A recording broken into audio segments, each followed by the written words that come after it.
Hello നമ്മുടെ plant tank set ചെയ്തിട്ട് ഇന്ന് 7ാമത്തെ ദിവസമാണ്. 7ാമത്തെ ദിവസം ആകുമ്പോഴത്തേക്കും നമ്മുടെ ടാങ്കിൽ കൂത്താടി കയറി തുടങ്ങിയിട്ടുണ്ട്. ഇനി നമുക്ക് മീനുകൾ ഇടാതെ പറ്റില്ല. ഞാൻ ഇതുവരെ മീനുകൾ ഇടാത്തത് എന്താണെന്ന് വെച്ച് കഴിഞ്ഞാൽ, ഒന്ന് നമ്മുടെ പ്ലാന്റ് നന്നായിട്ട് സെറ്റായി കിട്ടണം. പ്ലാന്റ് സെറ്റായി, അതായത് ഇതേപോലെ ഇതെൻ്റെ മറ്റൊരു ടാങ്കാണ്. ഇത് ഞാൻ സെറ്റ് ചെയ്തിട്ട് ഇപ്പോൾ ഒരു 50 ദിവസത്തിന് മേളിലാവും. അപ്പോൾ ഇതുപോലെയെങ്കിലും നമ്മുടെ വാലിസ്നറി എല്ലാം നമ്മുടെ ആ ഒരു ടാങ്കിൽ സെറ്റായി കിട്ടാതെ നമ്മൾ മീനുകളെ ഇട്ട് കഴിഞ്ഞാൽ, അതിനുശേഷം നമുക്ക് ഈ മീനുകളെ ഇടുന്നതിന് ശേഷം പിന്നെ അതിൻ്റെ വേസ്റ്റ് ഈ വെള്ളത്തിലോട്ട് കലർന്ന് പിന്നെ നമ്മൾ ഈ 2 ടാങ്കുകളും ഞാൻ നല്ല ഓപ്പൺ എയറിലാണ് വെച്ചേക്കുന്നത്. അപ്പോൾ അതുകൊണ്ട് തന്നെ നല്ലതുപോലെ വെയിലടിക്കുന്ന സ്ഥലമാണ് ഈ 2 സ്ഥലവും. ഈ ടാങ്കിനെക്കാട്ടും കുറച്ചുകൂടെ കൂടുതൽ വെയിൽ നമ്മുടെ വലിയ ടാങ്കിൽ അടിക്കുന്നുണ്ട്. അപ്പോൾ അതുകൊണ്ട് തന്നെ നമ്മുടെ വാലിസ്നറിയെ നന്നായിട്ട് ഇതുപോലെയെങ്കിലും പിടിച്ച് കിട്ടാതെ നമ്മൾ മീനുകളെ ആഡ് ചെയ്താൽ നമ്മുടെ ടാങ്കിൻ്റെ അവസ്ഥയെന്ന് പറയുന്നത് നല്ല പച്ച കളറായിരിക്കും.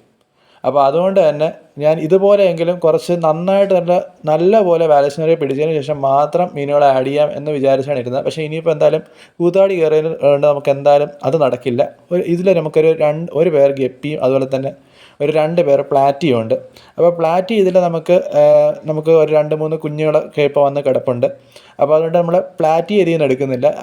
ഒരു പേർ ഗപ്പിയെ മാത്രം, ആൽബിനോ ഫുൾ റെഡ് ആണെന്ന് തോന്നുന്നു. അപ്പോൾ ആ ഒരു ഗപ്പിയെ മാത്രം നമ്മൾ നമ്മുടെ വലിയ ടാങ്കിലോട്ട് മാറ്റാനായിട്ട് പോവുകയാണ്. അപ്പോൾ എന്തായാലും നമ്മുടെ വലിയ ടാങ്കിൽ നമുക്ക് മീനുകൾ നമ്മൾ കൂടുതൽ ആഡ് ചെയ്യുന്നത് ഇതുപോലെ നമ്മുടെ വാലിസ്നറി നന്നായിട്ട് പിടിച്ചതിന് ശേഷം മാത്രമായിരിക്കും. അപ്പോൾ ഇതാണ് നമ്മുടെ ഈ ഒരു ടാങ്കിലോട്ട് ഇടാനായിട്ടുള്ള മീനുകൾ. അപ്പോൾ നമ്മൾ ടാങ്കിലോട്ട് ഇറക്കി കൊടുക്കുകയാണ്. അപ്പോൾ ഈ 2 മീനുകളെ മാത്രമേ നമ്മൾ തൽക്കാലം ഇടുന്നുള്ളൂ. അപ്പോൾ ഇത് നമുക്ക് ബ്രീഡ് ആവുകയാണെങ്കിൽ ആയിക്കോട്ടെ. ബാക്കി നമ്മുടെ വാലിസ്നറി കംപ്ലീറ്റ് നമുക്ക് സെറ്റായി കിട്ടിയതിന് ശേഷം മാത്രമേ നമ്മൾ ഇതിൽ ബാക്കി മീനുകൾ ആഡ് ചെയ്യുള്ളൂ. അപ്പോൾ നമ്മൾ മാക്സിമം പ്ലാന്റ് സെറ്റ് ചെയ്യാനായിട്ടാണ് നമ്മൾ നോക്കുന്നത്. അപ്പോൾ അത്രയൊക്കെയുള്ളൂ. Thank you.